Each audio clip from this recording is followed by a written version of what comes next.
Donc, bienvenue à toutes et à tous. Merci pour votre présence pour cette deuxième séance des rencontres Muséo PACA, axée autour des questions du territoire, vue au prisme des arts, du patrimoine et des musées, où nous aborderons aujourd'hui la question collection muséale racines d'un territoire. Les rencontres muséo sont une initiative de l'association Métis qui a été fondée en 2017 autour de l'objectif fort de faire circuler les savoirs en muséologie et de créer des espaces de dialogue entre les différents acteurs et actrices du monde des musées, qu'il s'agisse de professionnels, de chercheurs, d'indépendants, d'étudiants ou encore de doctorants. Et cette ambition, nous tentons de la concrétiser encore aujourd'hui par le biais d'événements comme les rencontres muséo, mais également par la production et la diffusion de ressources et par l'accompagnement aussi de missions proposées par les acteurs du secteur. Donc aujourd'hui, nous allons aborder la deuxième session de ce cycle de rencontres consacré aux questions du territoire, en partant d'enjeux liés à la région sud. Mais néanmoins, si les thématiques choisies ont pour but de trouver un écho dans vos recherches et dans vos pratiques territoriales, quel que soit le territoire. Donc si vous n'êtes pas de la région PACA, vous pouvez quand même évidemment rester avec nous et nous espérons que ces thématiques résonneront dans vos propres pratiques. Et surtout, n'hésitez pas à poser des questions ou à porter des remarques pour enrichir cette séance. Ce cycle est le fruit d'un co-commissariat scientifique partagé entre Judith Dehaye, maîtresse de conférence à l'Université Aix-Marseille, qui enseigne dans le secteur médiation culturelle des arts, MEDART, et qui est chercheuse au laboratoire d'études en sciences des arts. Le commissariat est aussi assuré par Cindy Lebas, cofondatrice de Métis, docteur en muséologie sur les thématiques d'inclusion, d'accessibilité et de médiation culturelle à destination des publics en situation de handicap, et par moi-même, Olivia Guiragossian, donc doctorante en muséologie à l'Université Sorbonne Nouvelle et chargée de projet chez Métis. Alors, ces séances n'auraient pas vu le jour sans nos partenaires que nous remercions.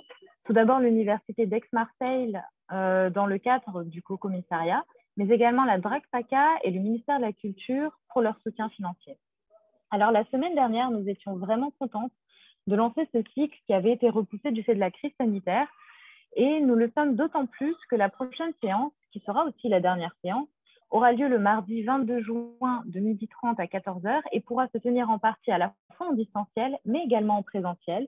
Donc, nous sommes très, très heureuses de pouvoir vous retrouver dans ces conditions-là. Donc, cette prochaine séance aura lieu sous forme à la fois de webinaire, mais sera filmée du campus Saint-Charles à l'Université d'Aix-Marseille. Et je vous invite donc à vous y inscrire si ce n'est pas déjà fait et à préciser votre modalité de présence parce que les places sont quand même limitées étant donné qu'il existe toujours des jauges. Alors évidemment, avant de commencer, nous tenions à remercier toute l'équipe de Métis, le pôle événement, le pôle édition et le pôle communication pour leur investissement sur cette organisation de séance et pour cet investissement qui a permis à ce cycle de rencontres de voir le jour. Alors, quelques rappels avant de commencer. Les séances sont enregistrées et mises en ligne à l'issue de chaque rencontre sur notre chaîne YouTube et seront suivies de comptes rendus qui seront disponibles sur le site internet de Métis dans les semaines à venir. Donc, vous pourrez y retrouver à la fois les archives d'anciennes rencontres muséo, mais également la présentation de cette semaine et de la semaine prochaine. N'hésitez pas non plus à nous suivre sur nos réseaux, que ce soit Instagram, LinkedIn, Twitter ou Facebook, ou notre chaîne YouTube, pour ne pas manquer nos actualités. Deuxième rappel, je vous informe que vous pouvez aussi poser vos questions pour le temps d'échange qui est situé à la fin de la rencontre, sauf pour une des intervenantes exceptionnellement aujourd'hui, grâce à l'onglet Discussion et non pas l'onglet Questions et réponses. Alors, vous prenez bien l'onglet Discussion en précisant comme destinataire tous les panélistes et tous les participants. Et vous pourrez aussi poser directement vos questions lors du temps dédié en cliquant sur le bouton « Demander à prendre la parole ». Je passe maintenant la parole à Cindy Lebas, co-commissaire du cycle, qui va assurer l'animation et la modération de la rencontre et je vous souhaite une très bonne séance.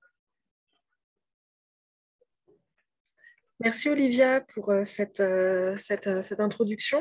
Je vais effectivement avoir l'honneur d'animer cette rencontre muséo, donc qui est la deuxième séance du cycle et qui a pour titre Collection muséale, racines d'un territoire.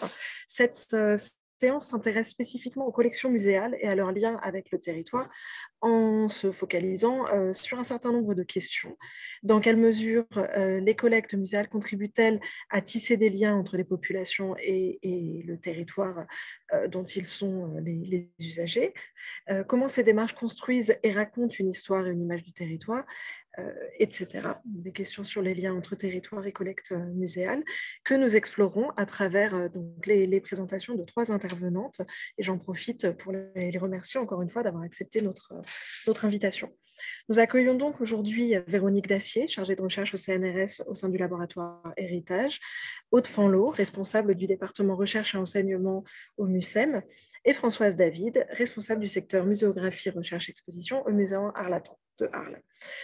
Je vais donc sans plus tarder laisser la parole à notre première intervenante, Véronique Dacier, qui est donc, comme je l'ai dit, chargée de recherche au sein du laboratoire Héritage et responsable de l'axe Inventivité des savoirs, créativité collective.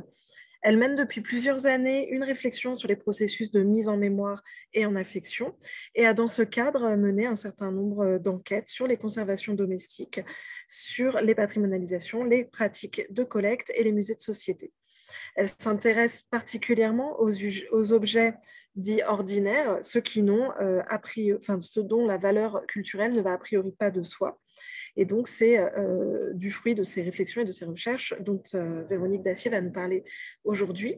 Avant de vous laisser la parole, Véronique, je précise que Véronique doit nous quitter à 13 h. Les questions seront donc posées directement à l'issue de son intervention, exceptionnellement, puisque d'habitude, on les réserve pour la fin de la séance. Donc, n'hésitez pas à garder vos questions et à les poser à l'issue de cette première présentation.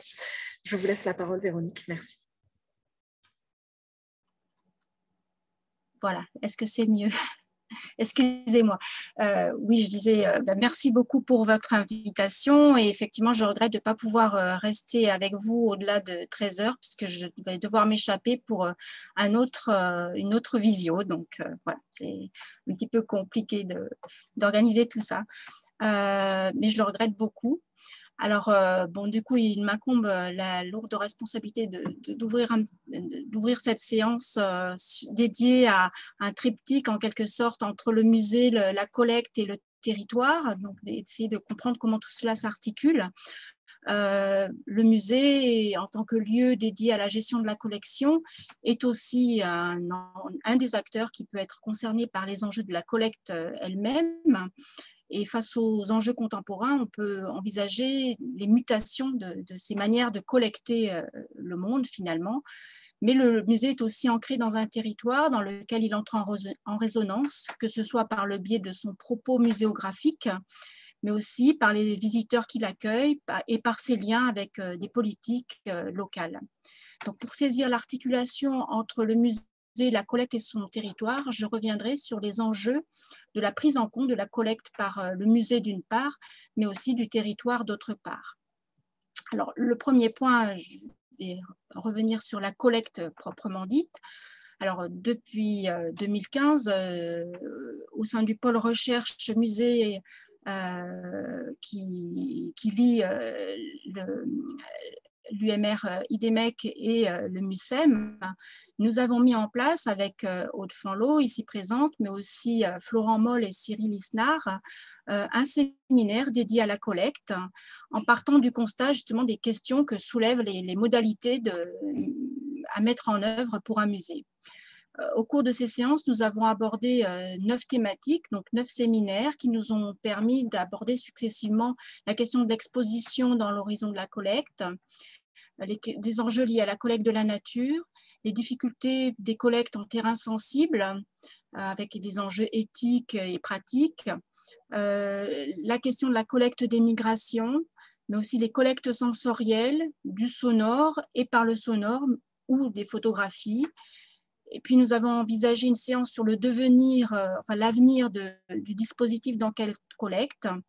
Et cette année, pour la dernière séance, la place des artistes en tant que collecteurs de collections. Donc, ce tour d'horizon nous a permis d'envisager quelques caractéristiques propres à reconfigurer les collectes contemporaines. Alors, la première, c'est l'horizon des expositions dans la manière de collecter, les objectifs des collectes, l'inscription du musée dans le développement du tourisme culturel qui fait de cette institution finalement, depuis quelques années, moins le lieu de l'instruction publique, comme c'était sa vocation initiale, qu'un des maillons et d'un acteur impliqué dans des enjeux de fréquentation touristique et d'attractivité territoriale, qui amène finalement à renouveler les publics des musées, mais aussi la possibilité de multiplier des visites puisqu'il faut faire événement au musée. Donc l'exposition temporaire finalement occupe une place nouvelle et importante et sa préparation peut conduire à devoir collecter des artefacts qui doivent être montrables, et la collecte va donc être une manière, va être pensée en amont pour pouvoir mettre en visibilité, mais aussi pour pouvoir toucher des visiteurs. Donc l'acte de collecte lui-même va être conditionné par cet impératif de monstration. Le deuxième trait que l'on a repéré aussi, c'est la pluralisation des acteurs.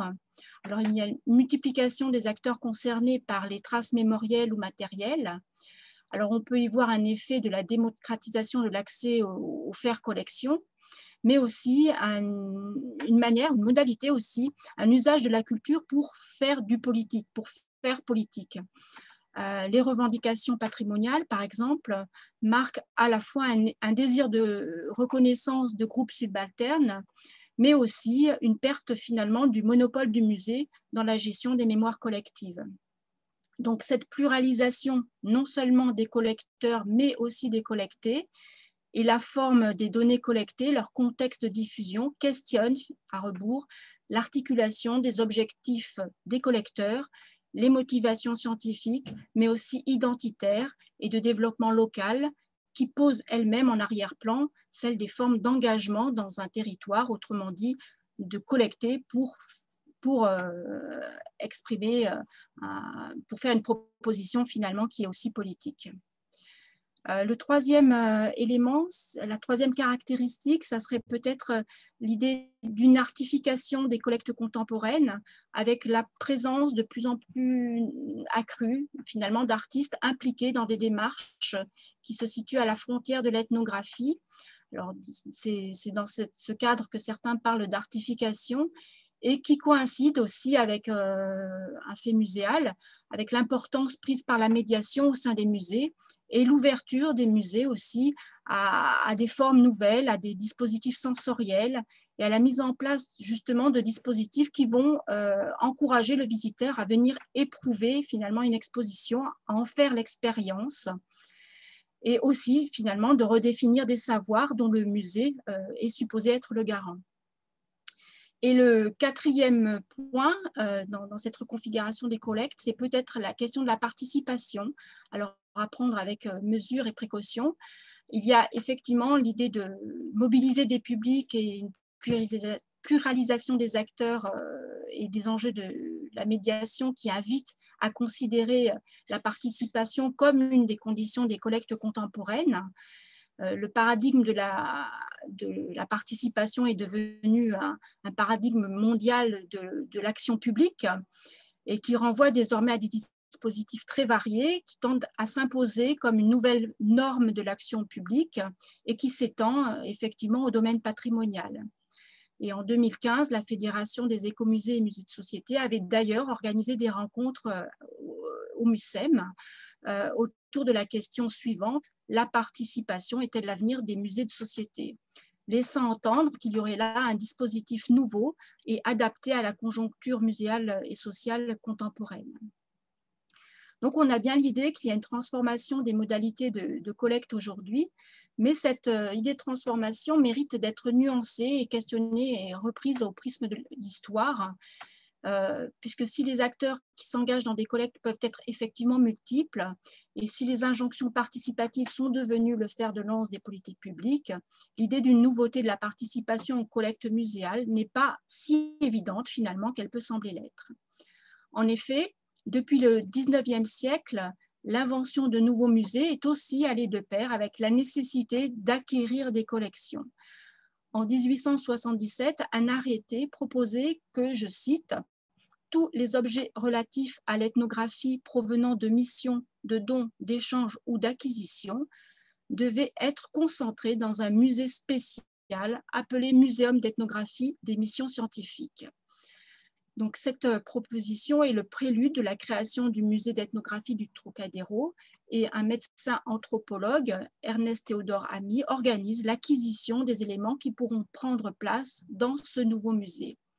Mais, faute de budget, et c'est peut-être une condition qu'on retrouve aussi à l'époque contemporaine pour lancer des collectes, il reçoit des collectes qui sont adressées par des chargés de mission du ministère de l'Instruction publique, qui sont relayés par des explorateurs.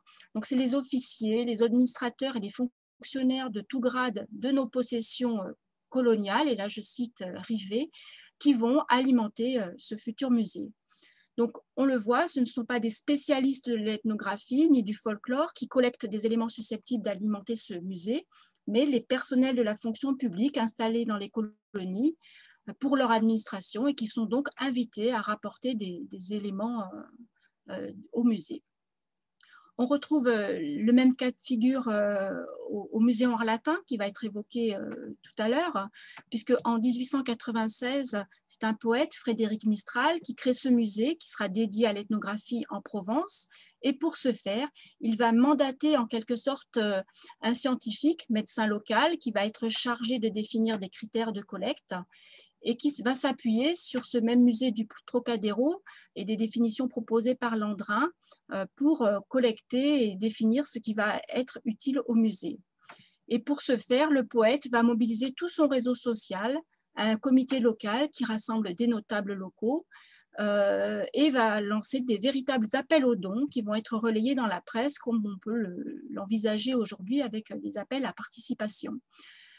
Donc, que ce soit à l'échelle du Musée national pour l'ethnographie exotique ou à l'échelle régionale pour l'ethnographie des provinces de France, la collecte est relayée auprès des populations par un réseau de notables et d'érudits locaux, et des consignes de collecte sont rédigées par des scientifiques. Alors, une spécificité du MUSEM pourrait être celle du dispositif d'enquête-collecte, quand l'enquête s'articule véritablement avec une démarche aussi scientifique. Alors, c'est une situation propre au MUSEM qui est liée à la nécessité de mener une politique d'acquisition qui est liée aussi à l'ouverture du MUSEM, qui s'inscrit en fait finalement dans une dualité de gestion d'une collection préalable, d'une part, en grande partie celle du Musée national des arts et traditions populaires qui a été donc délocalisé, et d'autre part le constat d'un manque pour être en adéquation avec le projet scientifique du musée, en l'occurrence l'ère culturelle qu'il se propose de représenter. Donc l'ambition d'un musée ouvert à l'ensemble du pourtour méditerranéen et la rupture que cela implique avec le projet de promotion d'une identité nationale impliquait alors la constitution d'une collection qui serait représentative des pratiques méditerranéennes et donc la nécessité d'aller partir en quête de nouvelles collections. Donc, il s'agit dans ce cas-là d'enrichir des collections existantes d'éléments indispensables pour être conformes au projet scientifique du musée.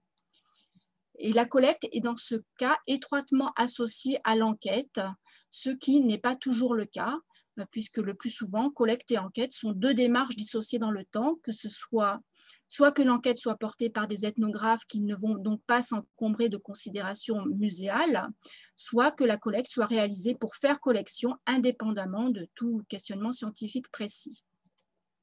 J'en viens au dernier point, donc la question vraiment du territoire. Donc dans le cas du MUSEM, l'ancrage méditerranéen est lié à la prise en compte par les sciences humaines de l'espace méditerranéen comme horizon culturel spécifique. C'est quelque chose qui s'est renforcé après la Seconde Guerre mondiale avec le mouvement de décolonisation. Mais dès le XIXe siècle, les récits des voyageurs et des érudits avaient mis en avant l'idée d'une unité biogéographique à propos du monde méditerranéen. Donc la tendance à territorialiser les cultures et à mettre en exergue des particularismes n'était, il faut le rappeler, pas à cette époque le propre à la Méditerranée.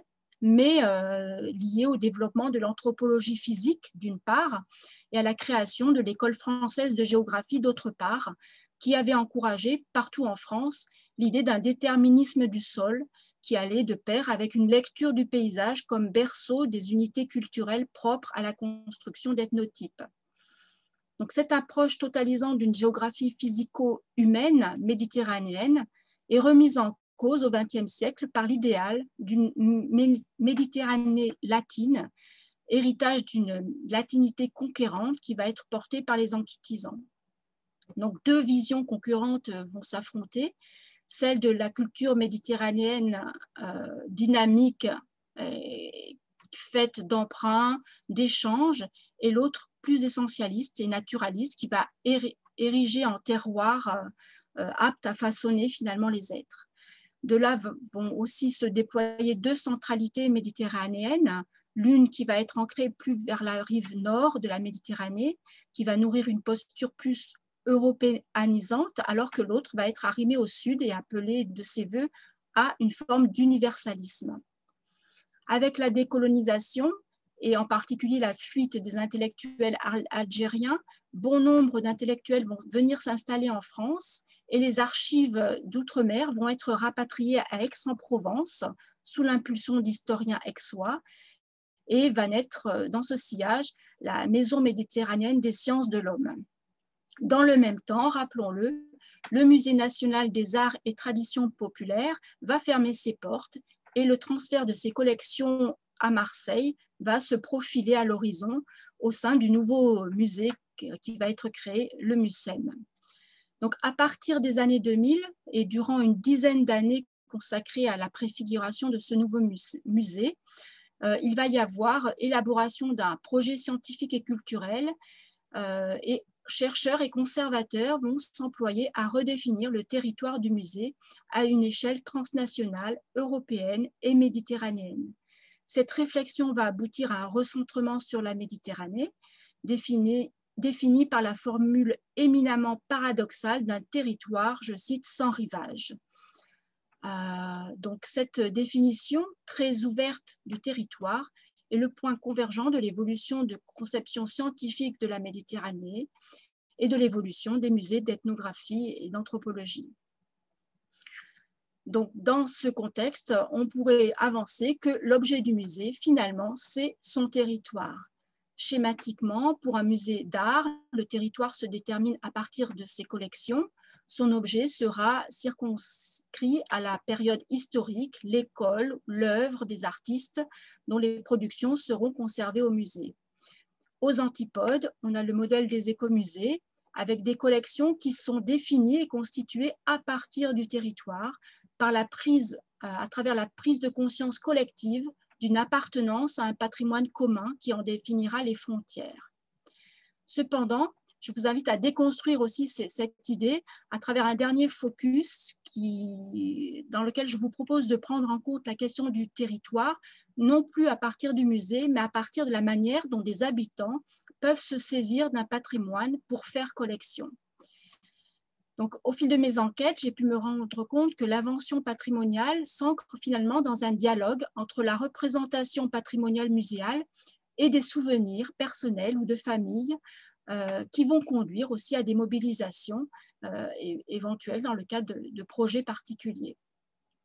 Donc là, je vais m'appuyer sur l'expérience qui a été menée dans le cadre de la préparation d'une exposition sur l'émigration et pour lequel il avait été lancé un appel aux prêts. Alors, ça ne concerne pas la région PACA, mais une autre région, puisqu'il s'agit de la région centre.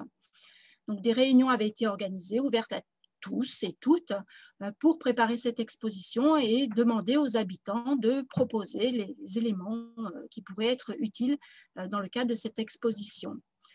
Or, pour la plupart des personnes rencontrées, l'objectif patrimonial, justement, ne semblait pas finalement faire véritablement sens, puisque dans tous les cas, les biens dont disposaient ces personnes tendaient à rester dévolus finalement à une transmission familiale, voire au mieux associative, et de ne pas avoir finalement vocation à entrer dans un musée. De plus, il y avait une sorte d'indifférence communautaire, puisque bon, les communautés migrantes présentes sur le territoire avaient été sollicitées par le biais des associations qui chargées de les représenter finalement.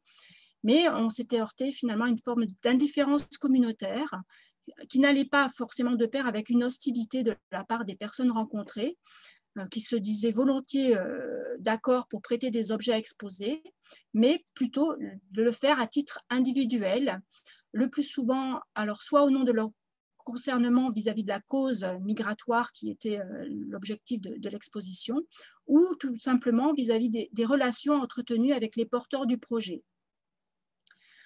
Donc, la secrétaire d'une de ces associations invitées avait précisé être présente aux réunions à titre personnel et non pour représenter son association. Donc finalement, dans les prêts qui ont pu être collectés, l'attachement à la nation finalement pour justifier les prêts était très rare, mais il y a eu quand même 2 exceptions qui méritent d'être analysées de plus près. Alors, la première concernait 2 familles originaires d'Espagne qui, l'une comme l'autre, ont fait référence à la mémoire des républicains espagnols pour évoquer leur propre histoire familiale et envisager le prêt de certains éléments. La seconde exception concernait des familles d'origine ukrainienne. Dans ce cas-là, œuvrer pour la mise en valeur d'une mémoire ukrainienne en France, c'était aussi la possibilité d'affirmer la légitimité d'un territoire contesté. Et finalement, pour l'une des participantes, c'était aussi suivre les pas de son père qui, un siècle plus tôt, avait dû fuir ce territoire après l'échec de la première indépendance de l'Ukraine en 1920. Donc, rassembler ces mémoires multiples de l'Ukraine, c'était aussi finalement affirmer l'existence d'un territoire contesté, l'Ukraine. Donc, on a pu se rendre compte que la patrimonialisation d'une mémoire nationale motivait ceux dont les frontières du pays d'origine étaient finalement en débat sur la scène internationale. Pendant la préparation de cette exposition, l'actualité internationale était aussi nourrie, alors d'une part avec le conflit du Maïdan et la contestation des frontières de la Crimée avec l'Ukraine et l'URSS et la Russie, mais aussi de manière plus silencieuse, la Catalogne lançait son premier référendum pour l'indépendance en Espagne. Donc, collecter revenait dès lors à présentifier des ancrages familiaux, mais aussi à devenir finalement les garants de l'existence de territoires contestés, fussent-ils situés justement à des milliers de kilomètres du territoire dans lequel s'opérait la collecte. Donc, ce qui se joue n'est pas seulement l'affaire d'une administration territoriale des lieux de résidence de ceux qui se mobilisent, mais aussi affaire de mémoire politique qui sont reçues en héritage. Donc, ces scènes d'engagement dans des collectes invitent à considérer des collectifs finalement qui sont mouvants, aux implantations qui sont incertaines et des effets de reterritorialisation qui adviennent finalement là où on ne les attend pas toujours.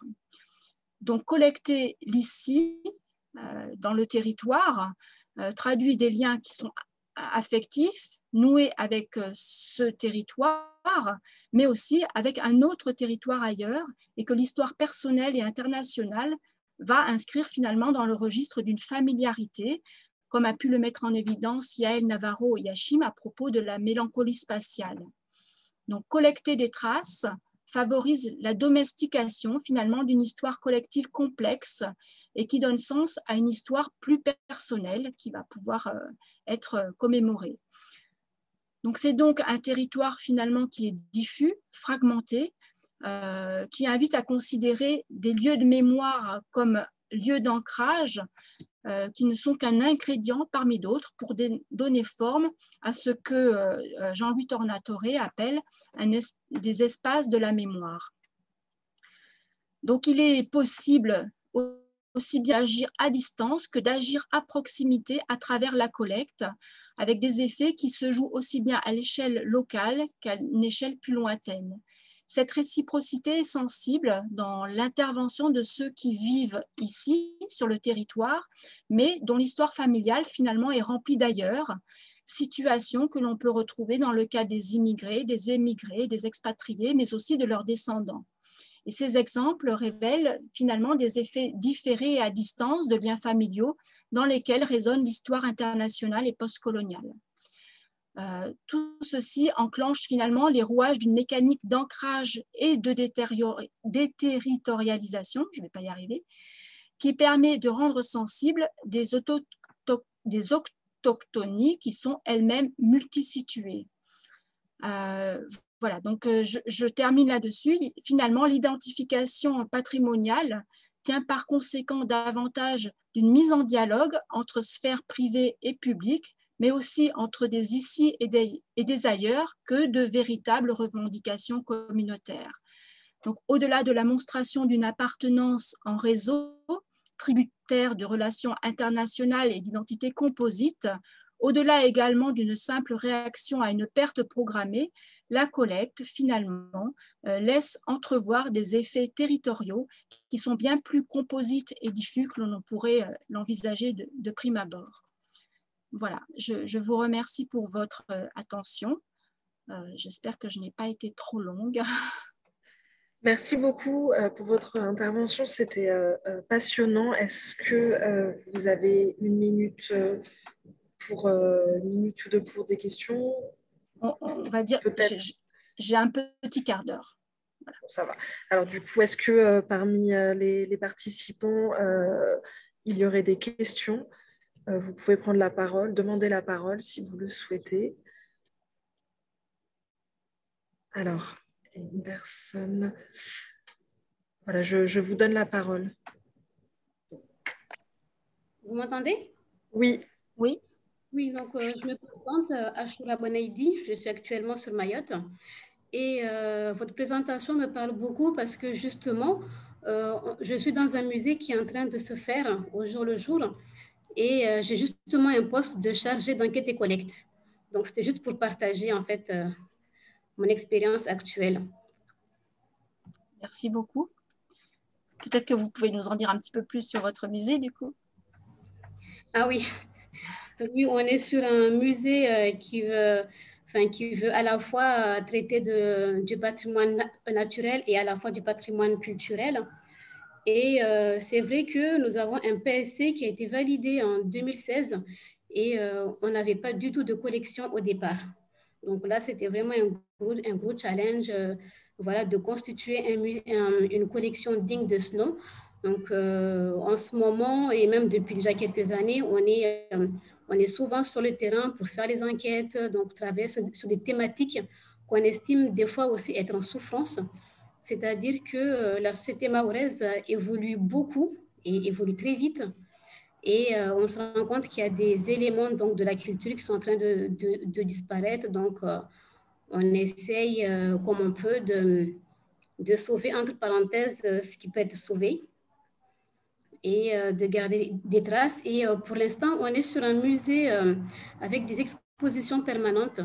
Donc, on essaye d'avoir au moins 2 expositions par an et on change de thématique à chaque fois. Donc, en 2019, avant le Covid, on était sur le milieu marin, le monde marin, avec comme thématique un cabinet de curiosité, donc au niveau scénographique. Et après, on avait travaillé sur la bijouterie. Parce qu'à Mayotte, une femme, elle porte des bijoux que quand elle est mariée, en tout cas les bijoux en or. Et c'est du filigrane.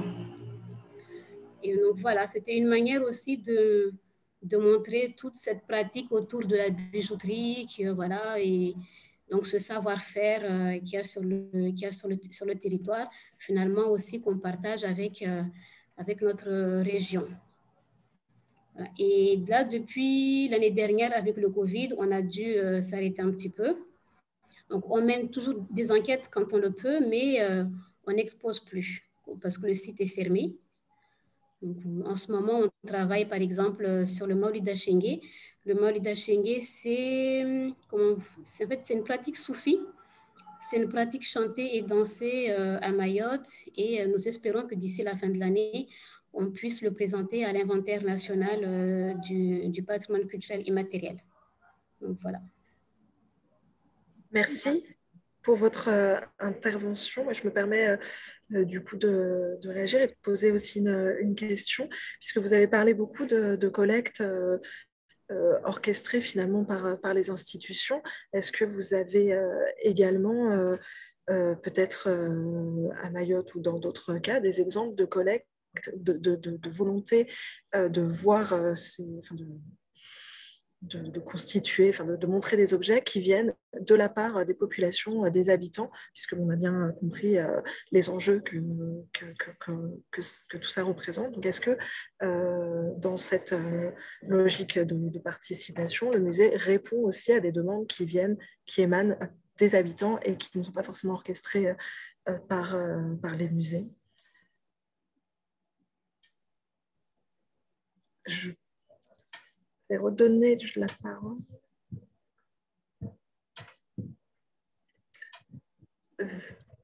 Du coup, Véronique, peut-être si vous aviez des exemples ou si vous vouliez réagir sur cette question. Alors, effectivement, il y a de plus en plus de musées qui orchestrent des collectes participatives, mais la collecte et le faire collection, ça dépasse largement la question du musée. La collection existe aussi dans la sphère privée de manière très large et dans des relations qui sont parfois assez ambiguës d'ailleurs avec le musée. Ce sont deux mondes séparés, mais qui se côtoient, se fréquentent, se rencontrent, se complètent. Peuvent collaborer ou être en concurrence. Et là, ça dépend à la fois des profils de collectionneurs et des liens qui peuvent être noués avec le musée pour des raisons qui sont souvent aussi très personnelles d'un côté comme de l'autre. Je pense que peut-être que Françoise David pourra en parler aussi à propos du Maison Art Latin, qui est un musée qui fonctionne aussi beaucoup en lien avec des collectionneurs, avec des figures de collectionneurs que j'avais pu rencontrer lorsque j'avais fait une petite enquête qui sont très importantes, qui peuvent pour certaines être effectivement en concurrence parce que la collection peut être vécue comme la collection privée peut dépasser finalement la possibilité dans certains cas que pourra avoir le musée. Et dans d'autres cas, il va y avoir un jeu qui va se mettre en place pour être en complémentarité, avoir le soutien du musée pour certains objets en proposant finalement d'autres objets qui vont pouvoir intéresser le musée. Et après, il y a tous ces collectionneurs privés qui ont des collections monumentales ou parfois des accumulations aussi qui ne sont pas forcément des collections et qui ont chez eux des granges remplies de choses qui quelque part ont peut-être en rêve l'idée d'un musée des arts et traditions populaires, mais qui ne pourra jamais voir le jour, avec aussi des enjeux très importants qui se posent à la fois pour le territoire au niveau local, puisque quand ce sont des collections monumentales, la question de leur devenir, elle interpelle aussi toute une population, mais aussi des problèmes familiaux aussi, le devenir des collections au niveau familial peut être aussi un fardeau, quelque chose de très difficile, puisque quand la collection est importante, l'héritage va poser la question soit de leur dispersion et de leur disparition, soit de la possibilité de mettre en place quelque chose pour les pérenniser, et donc un engagement familial qui va devoir être très fort. Merci. Est-ce qu'il y a d'autres questions ou remarques suite à cette intervention? Je pense que, Véronique, on va pouvoir vous libérer. Merci encore pour votre participation et on vous fera un retour sur la suite de cette rencontre. Merci, avec plaisir. Je suis désolée de devoir vous quitter d'ici 2 minutes, donc je m'éclipserai discrètement. D'accord, merci. Je vais laisser la parole à présent à Aude Fanlot, donc qui est, comme je l'ai dit, responsable du département recherche et enseignement au MUCEM à Marseille, donc, et donc un département qui travaille en collaboration étroite avec les chercheurs et le monde académique et qui met en lien les domaines du patrimoine, de la muséologie, de la création artistique et de la recherche en sciences humaines.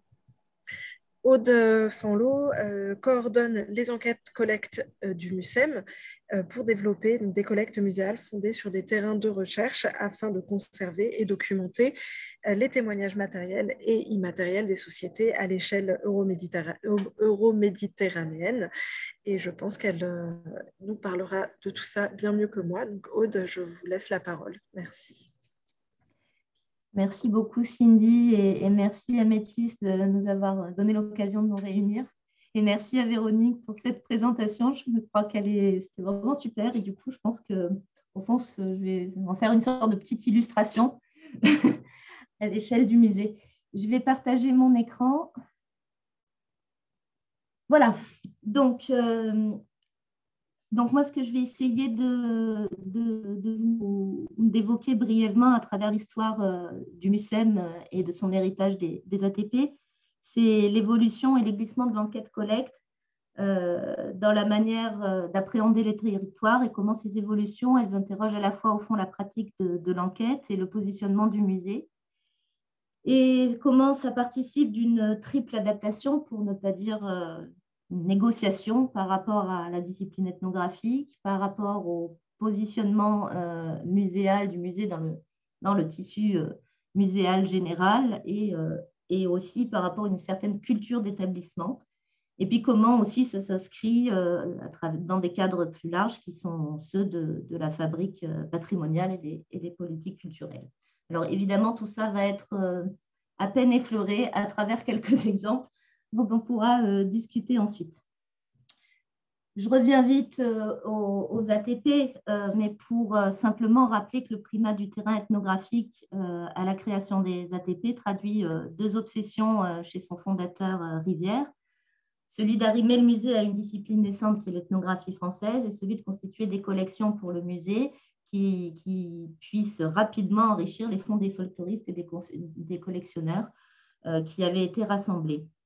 Et du coup, à cette époque, ou en 1937, au moment de la création, on est sur une logique de réseau par Rivière qui est vraiment une logique académique prioritairement. C'est-à-dire que l'objectif, c'est fonder un musée laboratoire, développer au maximum les relations avec le CNRS et les intégrer au musée. Et puis, c'est simultanément fonder une chaire d'enseignement à l'école du Louvre qui va au fond participer à la création de ressources humaines et de compétences de collecteurs, pour la plupart plutôt formés à l'histoire de l'art et qu'on initiera à l'ethnographie pour prendre le relais des collectes. Ce primat du terrain, la photographie l'illustre. Vous avez ici une illustration de la mission Aubrac, combien célèbre. En tout cas, voilà, c'est cette manière de faire du terrain. Ce sont les chantiers intellectuels pendant la guerre, sur l'architecture rurale, sur le mobilier domestique, sur les techniques artisanales. Ce sont les recherches coopératives sur programme, comme celle de l'Aubrac, qui ont donc, elles, vraiment un périmètre régional qu'on va documenter à fond et par des regards et des collectes multiples, de différentes sources en tout cas. Et c'est quand même 1000 objets collectés, 10 000 photos, 700 dessins au calque, 4000 phonogrammes, 12 films et 4 unités écologiques. Cette mission Aubrac est une somme encyclopédique qui montre au fond la philosophie de l'entreprise qui, il me semble, je ne veux pas dire de bêtises, mais préfigure un peu celle qui va être la logique de l'inventaire général des patrimoines, mais dans le domaine des musées, c'est-à-dire de conserver de manière systématique et encyclopédique pour le musée un répertoire de formes, de récits, de pratiques qui sont menacées d'extinction en quadrillant le territoire, comme on peut le voir sur cette photo. Avec le tournant de la nouvelle muséologie, avec l'essaimage en région des musées de société, c'est intéressant de voir comment l'approche se déplace et que l'approche ethnographique et patrimoniale se déplace plutôt de la notion de sauvegarde d'urgence qui préside à à la constitution à la mise en œuvre de ces grands chantiers que j'ai évoqués, et dans un but effectivement de participation à une identité nationale ou à un roman national. En tout cas, comment ça se déplace effectivement vers la notion d'écosystème, de milieu, où des fractions du territoire, des périmètres régionaux deviennent des écosystèmes complets, dont les musées de société vont être à la fois le fabricant, l'animateur et faisant des populations à la fois la communauté et le destinataire de ces établissements. Ce qui fait qu'on est sur des logiques extrêmement riches, mais sur des périmètres qui, eux, sont très circonscrits. En tout cas, en même temps que dérive cette approche du terrain, au fond, et du territoire, il faut rappeler combien quelqu'un comme Rivière est extrêmement actif aussi à travailler à une logique de réseau, que ce soit le réseau des musées de société à l'échelle nationale, mais aussi à l'international avec la création de l'ICOM et sa présidence de cette institution.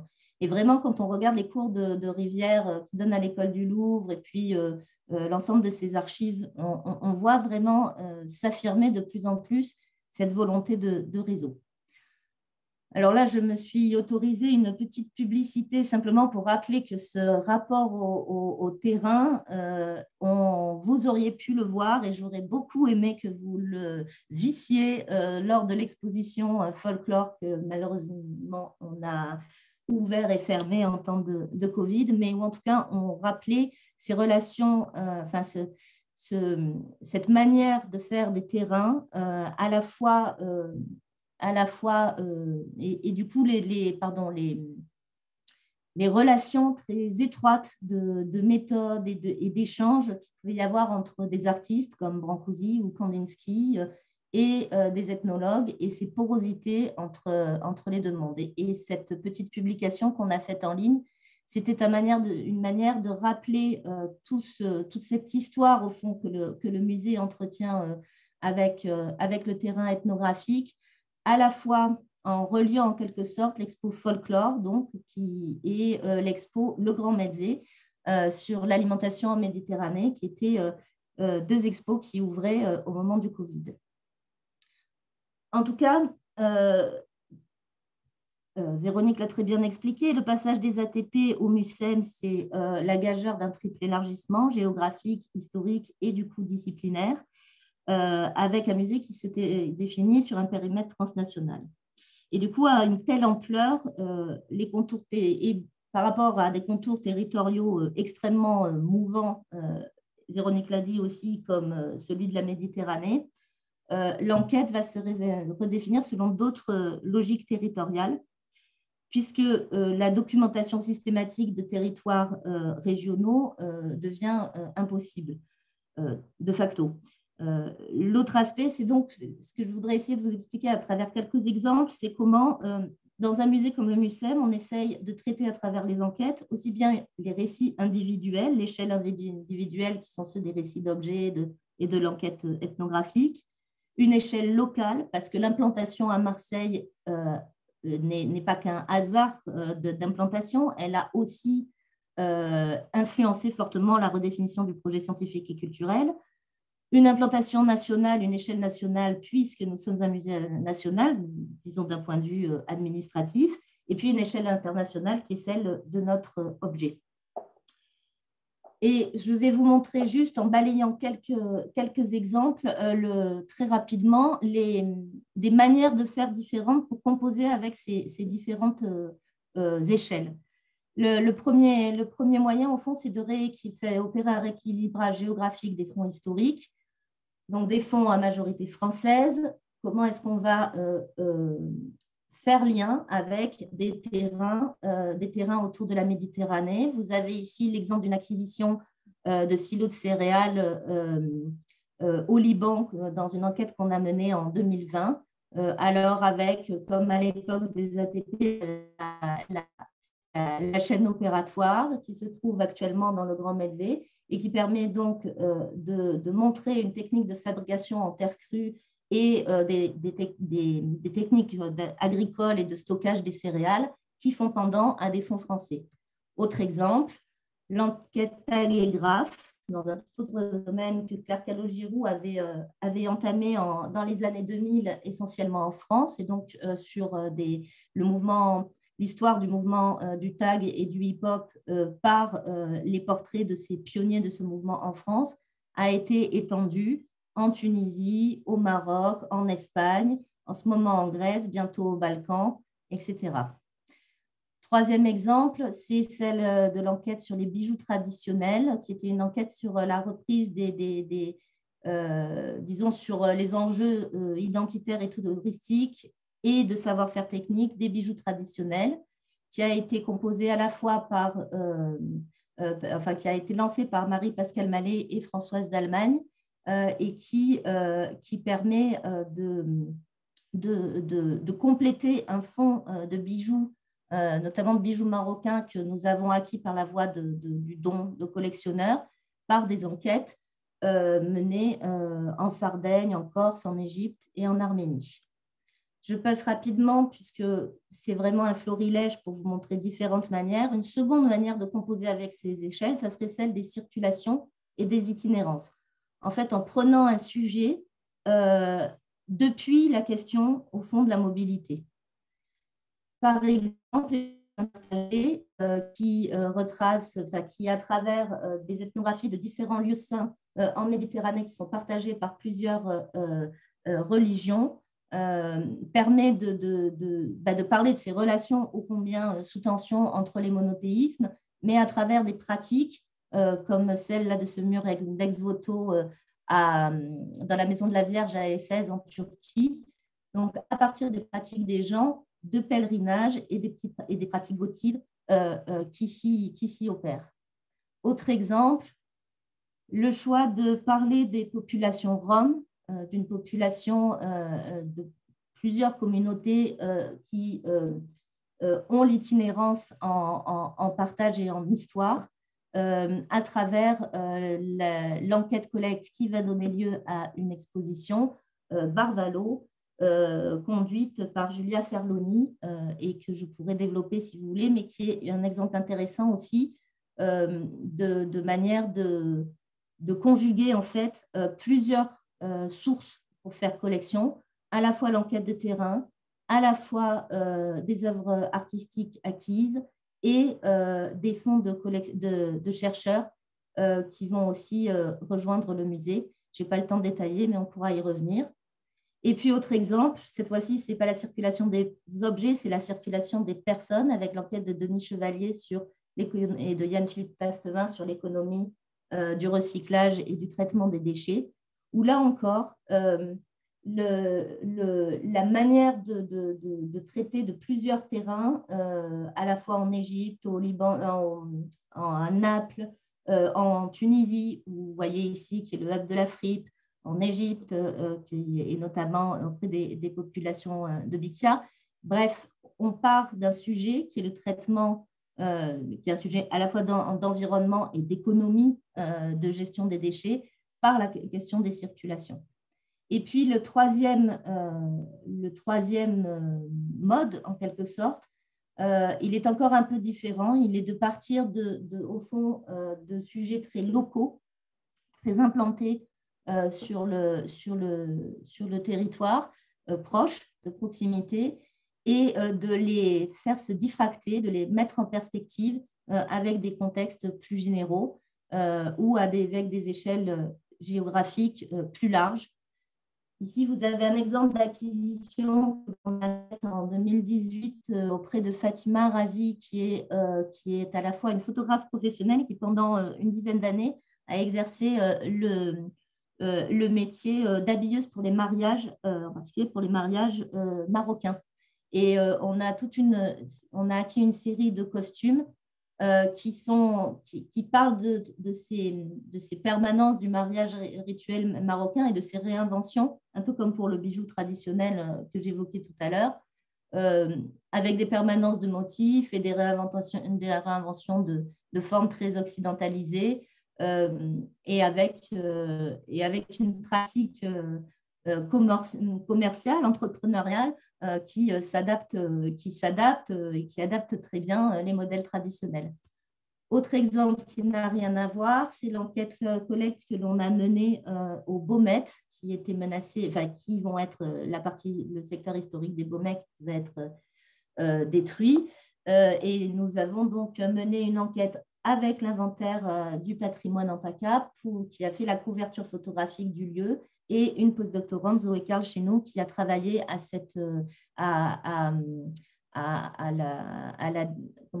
l'étude ethnographique des écritures murales de l'enfermement sur ce lieu, lequel sujet résonne avec nombre d'acquisitions qu'on fait dans le cadre du pôle vie publique, et notamment, par exemple, cette artiste Zehra Dogan, enfermée pendant un an, militante, et qui a été enfermée pendant plus d'un an en Turquie, et qui a donc réalisé une série de pièces avec des bouts de papier, des restes de nourriture, etc., puisque c'est tout ce dont elle disposait. Et puis, dernier exemple, c'est de Raphaël Botivo, qui a été postdoctorant chez nous également, et qui, lui, est parti d'un territoire ultra défini, circonscrit, qui est un territoire du Briançonnais, et qui est revenu sur tout le rapport que ce territoire entretient à travers le siècle avec les mobilités, que ce soit celle de la transhumance et du pastoralisme, les mobilités touristiques, les mobilités, les pratiques de passage au moment de la résistance, les pratiques de passage migratoire. Et il reprend à travers nos archives et nos collections cette histoire-là, pour la rééclairer aujourd'hui, la réactualiser à partir du passage des migrants de la frontière alpine entre l'Italie et la France, en suivant l'itinéraire de ces bottes et de cette tenue décathlon que nous avons acquise, et qui est en fait une tenue complète donnée par les associations de solidarité en Italie aux migrants qui vont passer dans la neige la frontière, et qui est ensuite récupérée de l'autre côté de la frontière pour reprendre le cycle et retourner du côté italien et servir et être donnée à une personne suivante. Et donc, on a ici un objet de la mobilité que je trouve extrêmement fort et qui, vous le voyez, parle vraiment d'un endroit précis, de tous les réseaux de solidarité ou d'opposition qui se tissent autour de ce passage des populations ouest-africaines qui traversent, et qui en même temps, bien sûr, à travers ça, parle de la réactivation des frontières intra-européennes et des questions de circulation migratoire contemporaine, qui sont bien sûr un sujet extrêmement important pour nous. Voilà, je m'arrête là. J'espère que je n'ai pas dépassé le temps. Merci beaucoup pour votre intervention. Je rappelle que les participants pourront poser les questions à l'issue, à la fin de la séance, et vous pouvez, si les questions vous viennent au fur et à mesure, également les inscrire dans le chat au fur et à mesure, et on les posera à la fin de la rencontre. Je laisse maintenant la parole à Françoise David, qui est responsable, comme je l'ai dit tout à l'heure, du service recherche muséographie du Muséum Arlatan à Arles, et qui est en charge des enquêtes collectes menées sur le terrain et de la réalisation des expositions temporaires. Elle a également pris part avec son équipe au projet de rénovation architecturale et muséographique du Muséum Arlatan, ainsi qu'à la conception et à la mise en place des dispositifs numériques. Je vous remercie encore pour votre présence et je vous laisse la parole. Donc, merci aussi pour votre invitation et bonjour à tous les présents. Alors, une petite introduction rapide pour ceux qui ne connaissent pas forcément le Muséum Arlatan. Donc, c'est un musée qui est situé à Arles, dans les Bouches-du-Rhône, et qui est un des plus anciens musées d'ethnographie régionale en France. Et effectivement, il est plutôt bien adapté à la discussion d'aujourd'hui, puisqu'il a contribué à développer, depuis la fin du 19e siècle, au fil des générations, un sentiment d'appartenance à un territoire, à une culture, un sentiment qui est encore assez fort en Provence rhodanienne. Ah oui, pardon, il faut que je bouge mon... Ah mince, je suis désolée, j'ai un problème de PowerPoint. Voilà, pardon. Donc, ce rapport réflexif avec la population a évolué au fil du temps, militant à la création du musée, un peu plus didactique et teinté d'idéologie dans les années 1940, et plus analytique et distancié aujourd'hui. Alors, pour cette communication, je voudrais simplement citer 3 personnes sur les travaux desquelles je me suis appuyée. Dominique Serena-Allier, conservateur honoraire du musée en art latin. Sylvie Sagne, ethnologue, qui a travaillé avec d'ailleurs Véronique Dacier un rapport sur le musée en art latin il y a quelques années de ça. Sylvie Sagne est chargée de recherche au CNRS. Et Anaïs Vaillant, qui est une ethnologue qui a travaillé avec nous sur de nombreuses enquêtes de terrain et sur des rapports sur ces terrains. Donc, je vais évoquer la création du musée et la collecte initiale, la démarche de sauvegarde dont ce musée est l'instrument et qui va muter peu à peu en laboratoire d'invention ou de réinvention des traditions. Je vais évoquer également la création de pratiques culturelles qui vont être induites par le musée et des effets de ce lien fort entre le musée et les habitants du territoire sur sa rénovation. Parce qu'en fait, ce lien est si fort que finalement, il devient lui-même un des sujets du musée. Alors, un petit détour pour parler de l'origine du musée, un petit détour par son fondateur, un détour obligatoire. Frédéric Mistral est un écrivain en langue provençale et un poète qui est né en 1830 à Mayenne, dans les Alpilles, près d'Arles.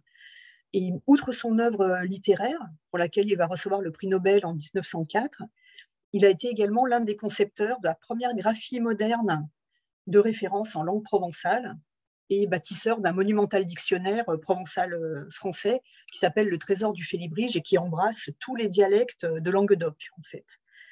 Et il est également fondateur d'une association qui s'appelle le Félibrige, créée en 1854, dont le but est de sauvegarder et de promouvoir la langue et la culture du Midi. Donc en fait, toute la création littéraire, toute l'action félibréenne, toute l'œuvre linguistique de Frédéric Mistral participe d'une volonté d'affirmer la singularité de la culture provençale contre la centralisation qui est vue un petit peu comme la raison de l'affadissement des cultures régionales et de leur mode d'expression. Alors, la création du musée en art latin dans le cadre du mouvement régionaliste à la fin du XIXe siècle, au discours duquel Frédéric Mistral adhère fermement, va prendre place dans ce cadre de préservation d'une culture sous ses formes immatérielles et matérielles.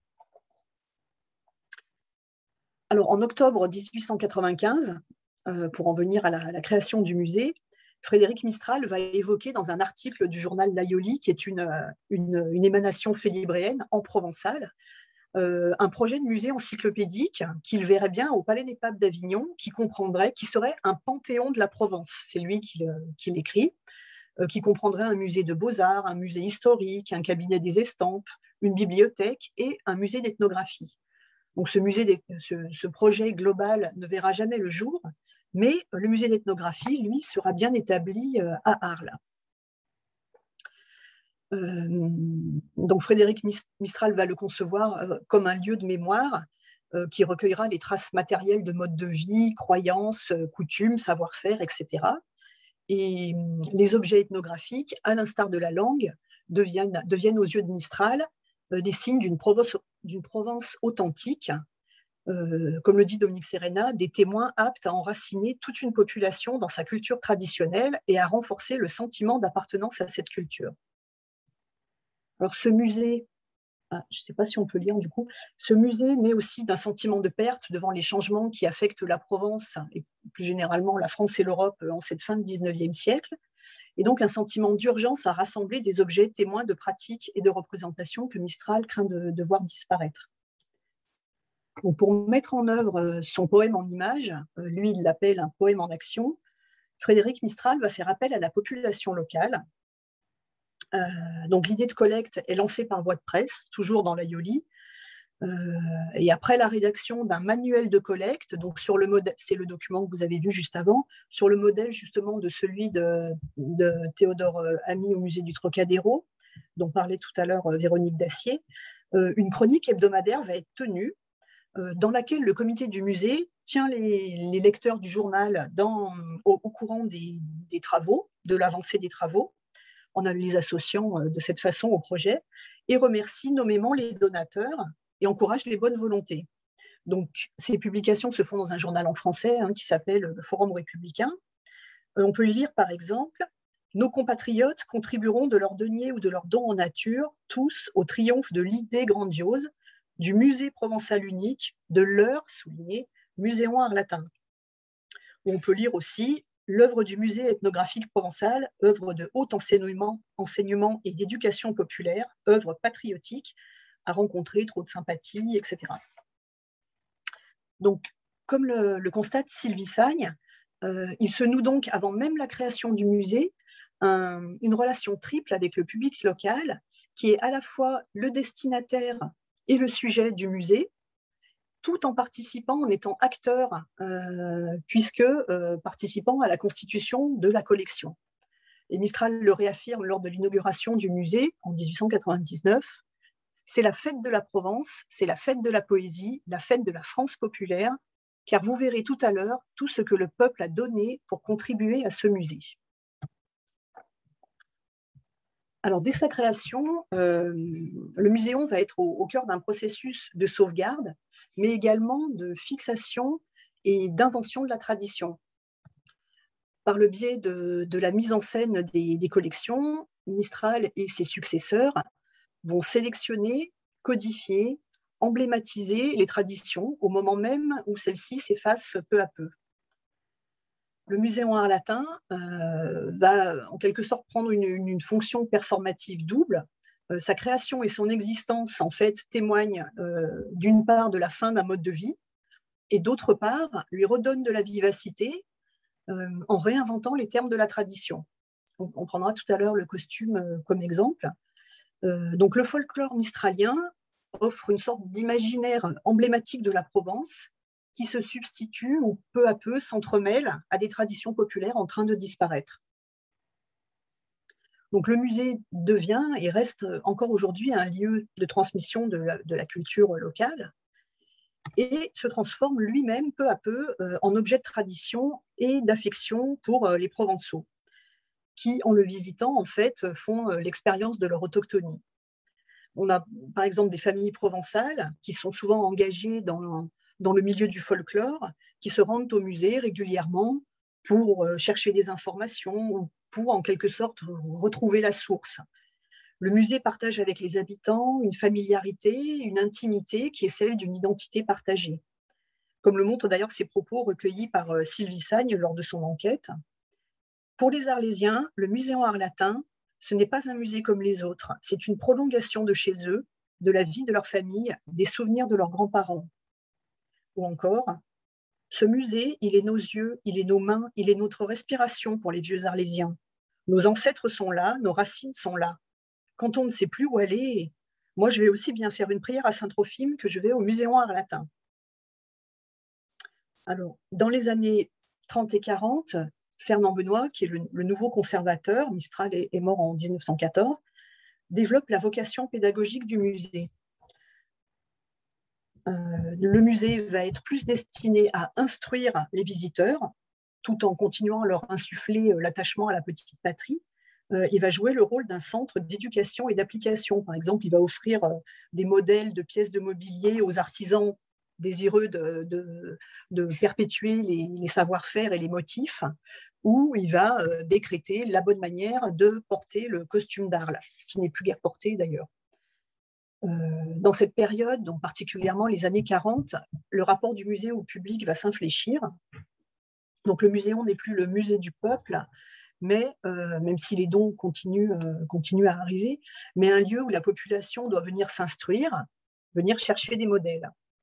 Donc, les collections du Musée Art Latin, à cette époque, et celles des musées de folklore en général en France, ne sont plus seulement le miroir d'une population, mais l'outil d'un projet culturel qui puise ses références dans un passé instrumentalisé.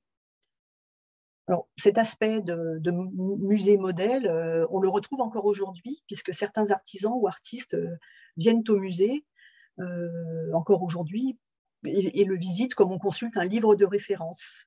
Je cite, « Ça, c'est dans le musée qu'on puise cette inspiration, cet esprit de transmission.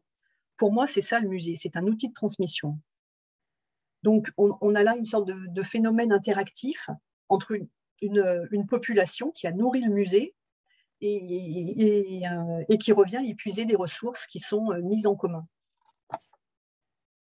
Alors, un autre aspect que je souhaiterais aborder dépasse d'une certaine manière la collecte, mais est complètement lié à la démarche mistralienne, pour qui le musée devait être le musée de la Vido Vidante, en provençal, pardon, qui signifie littéralement la vie vivante, et qui induit que ces collections, érigées par Frédéric Mistral et ses successeurs comme instrument de la promotion de la culture provençale, se sont imposées comme générateurs de pratiques culturelles et sociales. Donc, c'est là que je prendrai l'exemple du costume. Donc, cette renaissance du Midi, je vais aller un petit peu vite, à laquelle Mistral participe activement, se traduit par la création émanant du musée de nouveaux rituels, comme par exemple la Feste Virginienne, donc littéralement la fête des Vierges. En 1903, un membre du comité, Honoré Dauphin, va organiser une petite cérémonie dans l'enceinte du musée pour encourager les jeunes filles à réinvestir le costume d'Arles qui n'était plus guère porté en ce début du XXe siècle.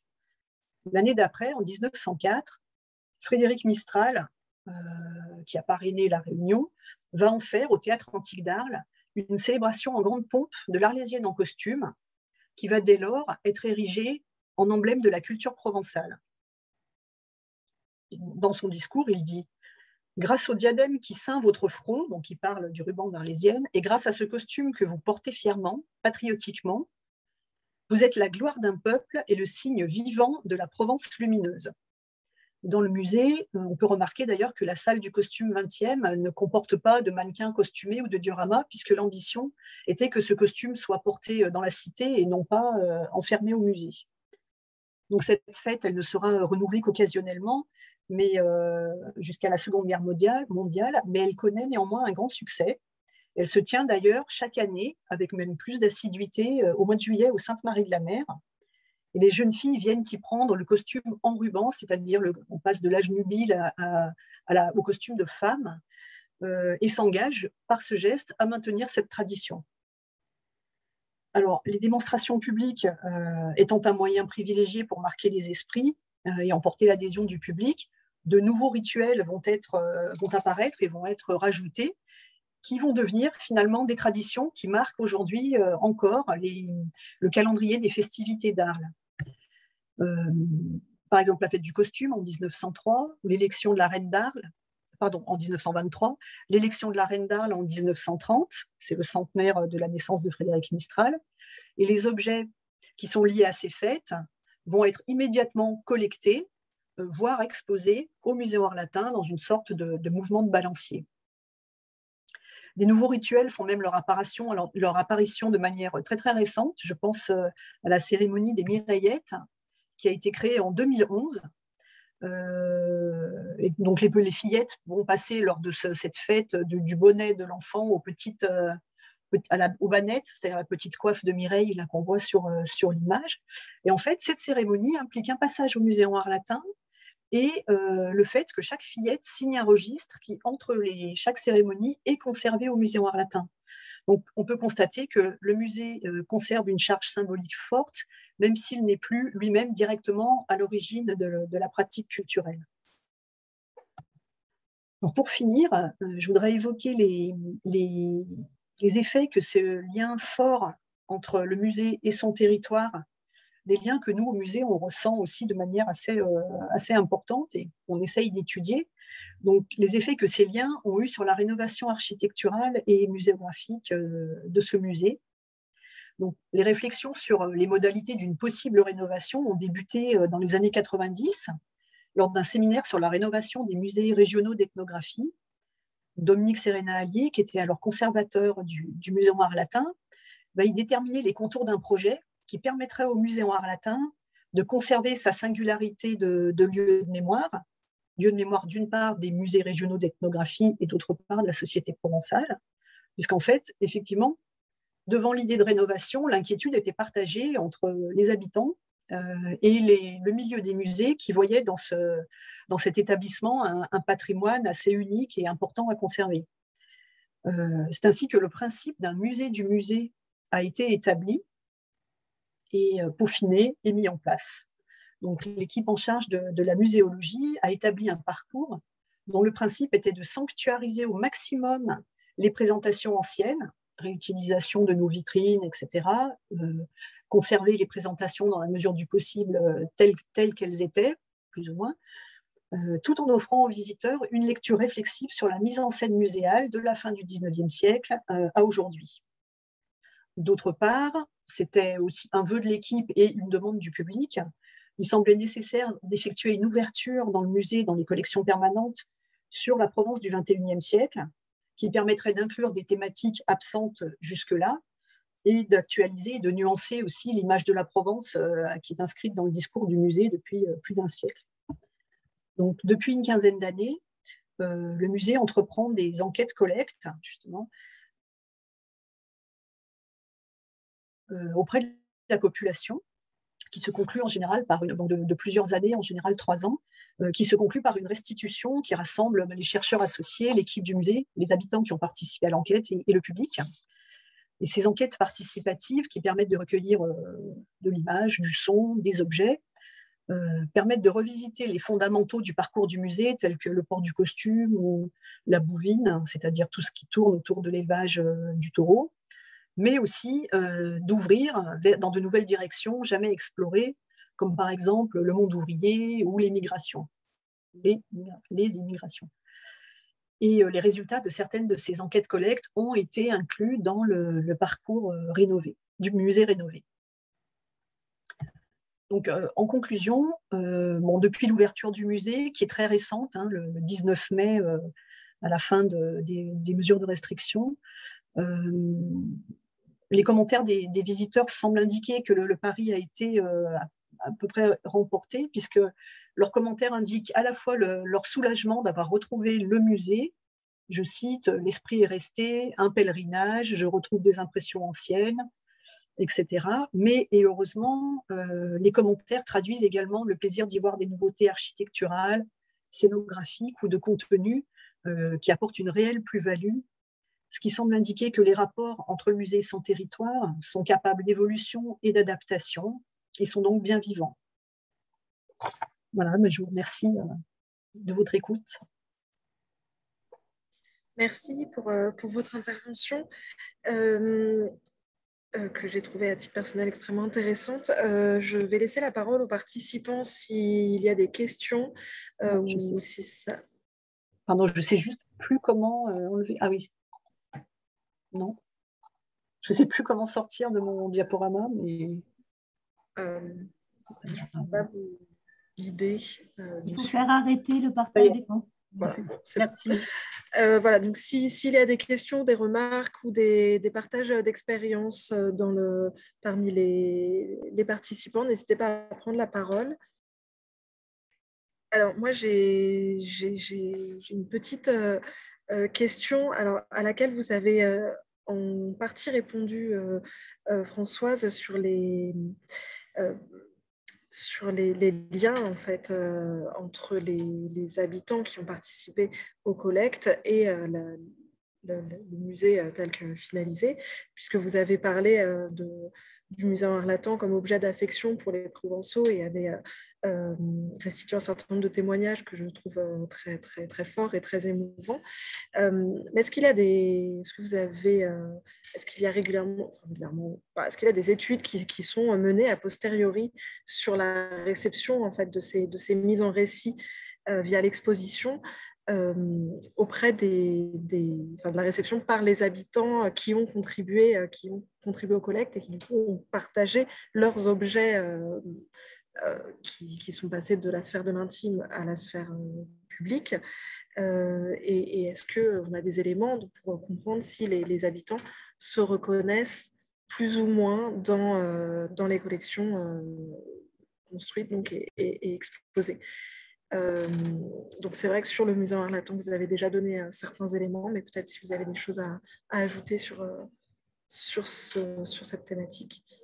Alors, malheureusement, vous savez qu'on a subi quand même en partie cette rénovation et qu'on est resté fermé presque 11 ans. Les enquêtes collecte ont débuté, oui, il y a une quinzaine d'années avec une certaine lenteur de mise en place. Et du coup, on n'a pas encore utilisé ce travail pour des expositions temporaires. En revanche, on a, comme je le disais dans la présentation, exposé des objets dans le parcours permanent, en particulier concernant l'enquête cheminot, l'enquête aussi qui concerne les gitans catalans d'Arles, et l'enquête qui concerne le costume, porter le costume aujourd'hui, et la reine d'Arles. Donc, on s'attend à des retours, on espère en tout cas des retours, mais on est ouvert depuis à peine un mois. Et pour l'instant, on n'a pas de retour flagrant, ni il n'y en a pas encore mis en place d'enquête d'évaluation. Donc, c'est sûr qu'on a utilisé en grande partie aussi nos collectes de patrimoine immatériel et d'archives orales pour nourrir tous les multimédias et autres audiovisuels qui sont dans le musée, mais on n'a encore pas monté de grande expo à partir de nos enquêtes, malheureusement. Aude, est-ce que vous souhaitiez réagir sur cette question? Non, elle ne m'était pas particulièrement adressée, mais en revanche, je voulais souligner tout l'intérêt que j'ai eu à cette présentation et au parti pris de musée du musée. Et vraiment, ça m'intéresse beaucoup, encore plus de venir vous voir, puisqu'on est aussi sur ce type de réflexion autour de la rénovation de la prochaine galerie. Et c'est, je trouve, extrêmement habile et fort visuellement aussi, et habile dans la relation justement que vous avez du coup pu maintenir entre l'ancien et le nouveau au fond. Et voilà, donc vraiment j'ai envie de voir ça. Il faut rendre hommage, par contre, à mes prédécesseurs, puisque quand je suis arrivée, c'était déjà en place. Ça fait plus de 20 ans quand même que je suis là, mais c'est vrai que c'était un moyen d'arriver à peu près à satisfaire tout le monde. Nous, on était très inquiets parce que c'est un projet qui est très intellectuel et on ne savait pas comment les visiteurs allaient suivre ce double niveau. Et on s'est dit que finalement, ceux qui le souhaiteraient n'étaient pas obligés de participer au musée du musée, dans la mesure où les présentations sont toujours là, explicitées, et belles, hein, si je puis on va se jeter des fleurs en passant. Mais effectivement, je pense que ce projet qui a été mis en place bien avant mon arrivée était la seule solution pour arriver à conserver et à ménager la chèvre et le chou pour y aller. On a des questions des participants. N'hésitez pas, si vous voulez demander la parole, à utiliser le petit bouton « Lever la main », comme ça je vous identifie facilement. Donc je donne la parole.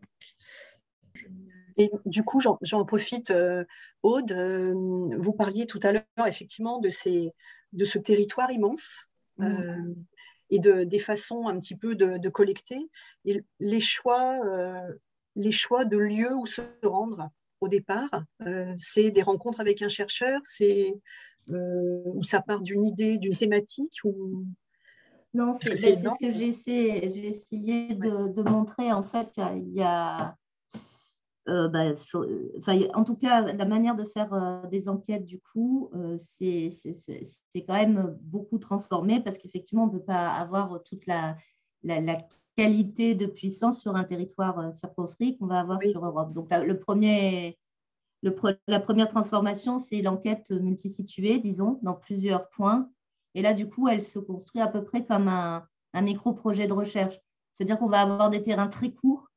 Donc, on va s'adresser à des experts de ces terrains bien antérieurs qui, en fait, vont venir faire de de la collecte à partir de terrains enquêtés bien précédemment et dont ils sont les locuteurs, etc. Une autre évolution, c'est par exemple, je l'ai cité très brièvement, mais vous devez le connaître, ce projet Barvalo sur les métiers et savoir-faire roms. Et là, c'est pareil, c'est un réseau d'experts, mais avec vraiment des experts. Enfin, la différence, la distinction, c'est que que c'est vraiment un groupe d'experts issus des communautés roms, plus que dans disons, une recherche objectivée, distanciée, voilà, de chercheurs extérieurs.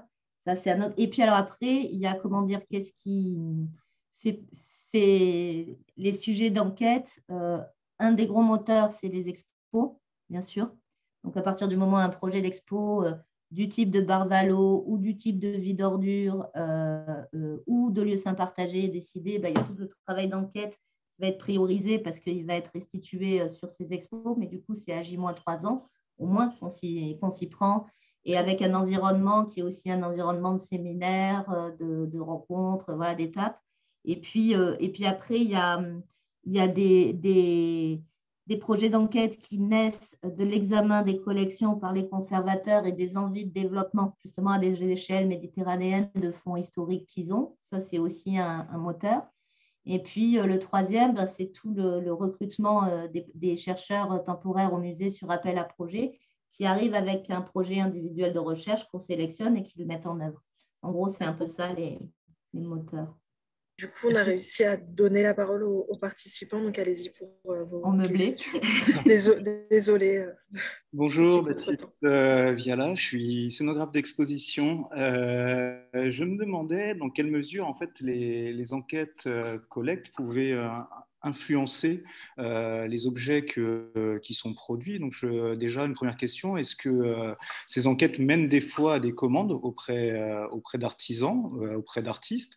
Et deuxièmement, est-ce que vous vous autorisez, c'est sans jugement de valeur, à, entre guillemets, un peu comme un mécène qui va visiter des ateliers d'artistes, à un peu guider ses travaux ou à les orienter pour qu'ils correspondent plus à la muséographie de votre lieu? Ah, mais c'est une grosse question. On a eu en fait 2 cas assez récents, 3 cas. Je vais vous donner rapidement 3 cas. Le premier, c'est celui de la commande à un artisan. En fait, dans les exemples que j'ai montrés, je vous ai parlé de Vie d'Ordure et je vous ai montré le triporteur du Bikia en Égypte. C'est le triporteur d'Anado qui est ramasseur des déchets dans le Caire.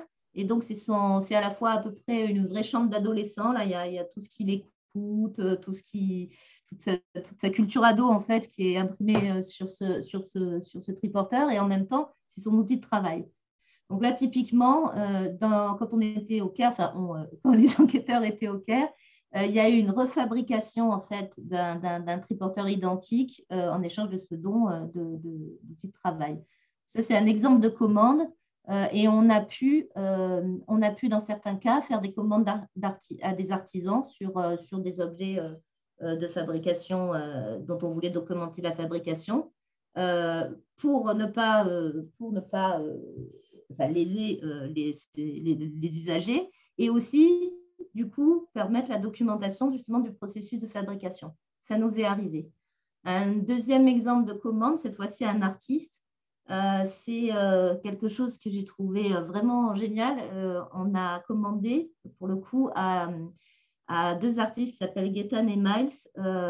Ils ont été retenus, alors je ne sais plus comment, mais en tout cas, ils ont été retenus pour faire en fait une présentation dans l'exposition Or, et qui était une collecte En fait, ils sont allés au Mont-de-Piété, ils ont collecté des objets d'or déposés au Mont-de-Piété, ils ont retrouvé les possesseurs de ces objets et ils ont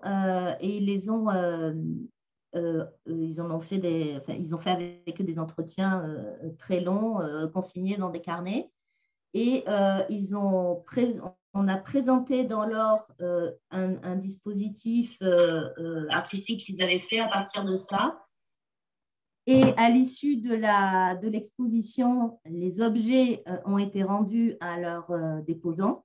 Et nous, on a gardé la trace, au fond, la trace vide de ces objets qui rentraient dans nos acquisitions.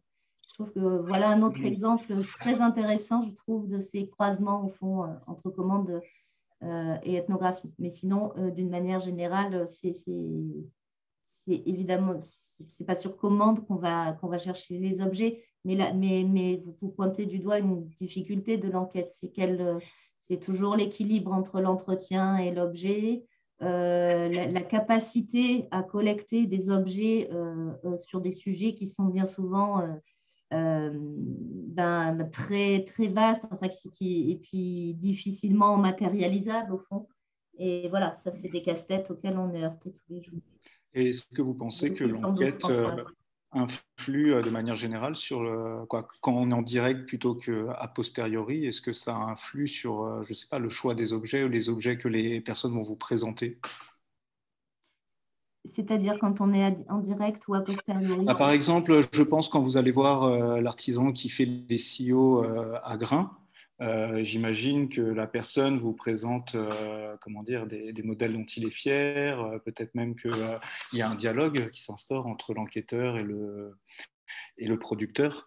Et du coup, voilà, c'était plutôt est-ce que vous pensez que cette enquête influence du coup le résultat de cette collecte à ce moment-là, plutôt que de collecter des objets dans un premier temps et après faire l'enquête pour savoir d'où ils viennent et quelle est leur histoire? Mais là, en l'occurrence, c'est d'abord une enquête et ensuite une collecte, parce que j'ai oublié de mentionner que l'enquêtrice, c'est Oda Kassatli, qui est libanaise et qui travaille au Liban depuis très longtemps. Donc, c'est le sujet depuis une bonne vingtaine d'années. Et sur celui de la terre crue aussi, elle a sorti une publication sur les maisons à coupole syriennes qui ont été détruites. Elle travaille vraiment sur ce sujet de la terre crue. Donc, on n'est pas dans une... Enfin, si votre question est... qu'on est dans une logique un peu de mise en scène de l'enquête où on va venir et on va dire oh, votre objet est beau non, pas du tout.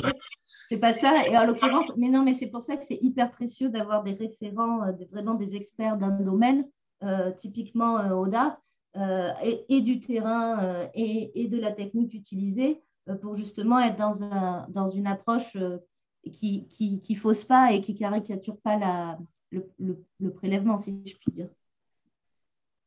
Merci. Merci.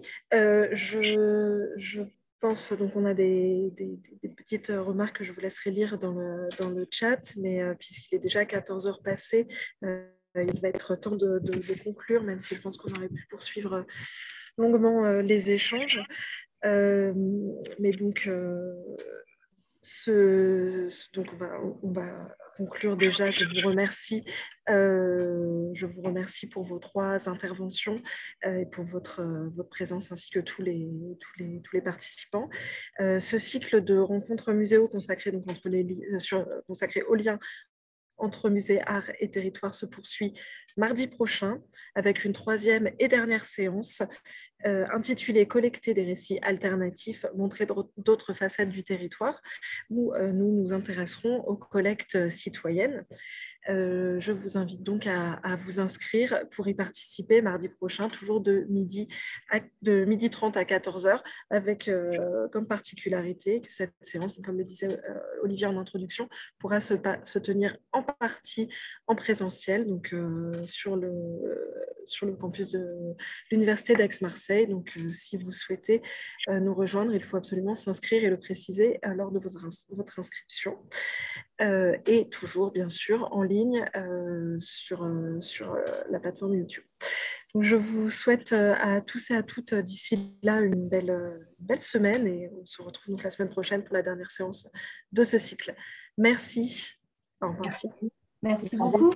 Bonne journée. Au revoir. Au revoir.